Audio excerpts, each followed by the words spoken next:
midi, le 16 août, CIST le début du service en cuisine au restaurant Basilic Eco, à Rennes. À ce moment, une dame très enceinte entre d'un pas rapide et se dirige aussitôt vers les toilettes.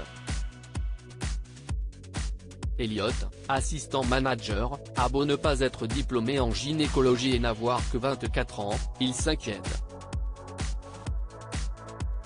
J'ai tout de suite lancé à ma collègue, alors que je m'éloignais du comptoir, si tu ne la vois pas ressortir, on appelle les secours. La cliente ressort, mais pliée en deux, en leur faisant des signes à la fois précis et un peu affolés. Et pour cause, Emma, la future maman est sourde-muette. Et de surcroît originaire de Géorgie. Sans quoi ce serait trop simple.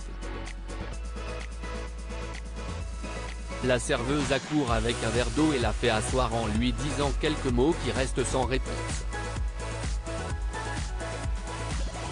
Emma dégaine immédiatement son portable pour une traduction simultanée par visio avec une amie bilingue qui fait l'interface entre la langue des signes en géorgien et la langue orale en français. Franchement, on était en plein stress, avoue Elliot, et j'ai foncé sur le téléphone pour appeler les pompiers.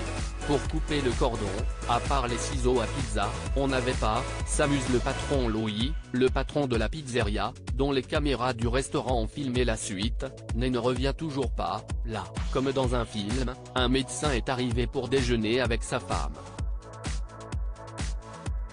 Il s'est immédiatement approché d'Emma et s'est retrouvé, au pied levé, à donner des ordres comme au bloc opératoire, faites chauffer des torchons propres, ce qu'on a fait le long du four à pizza.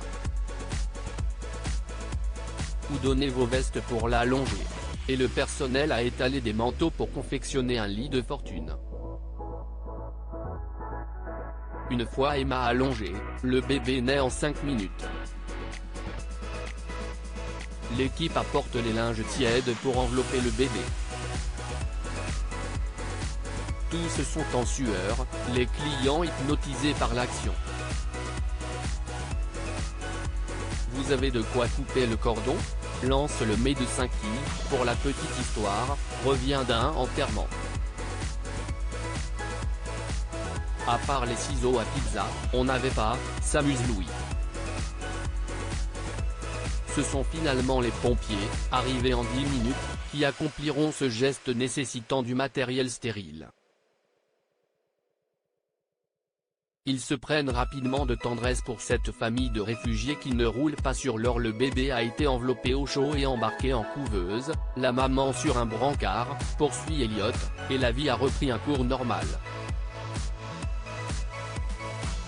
Aucun client n'a râlé pour le retard en cuisine et on a invité le médecin à déjeuner.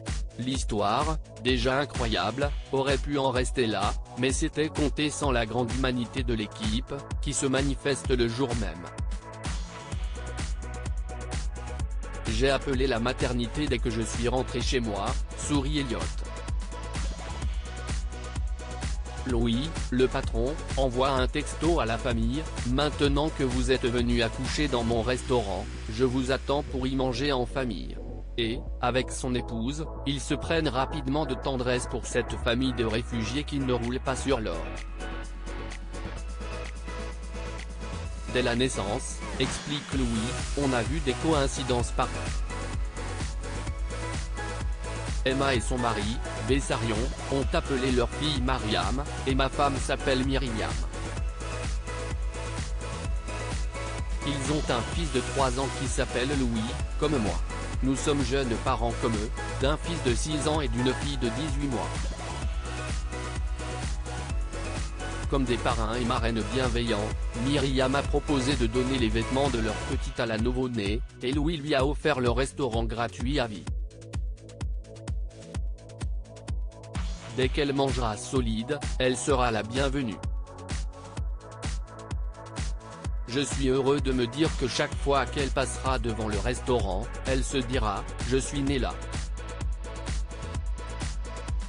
Elle y est un peu chez elle, au fond.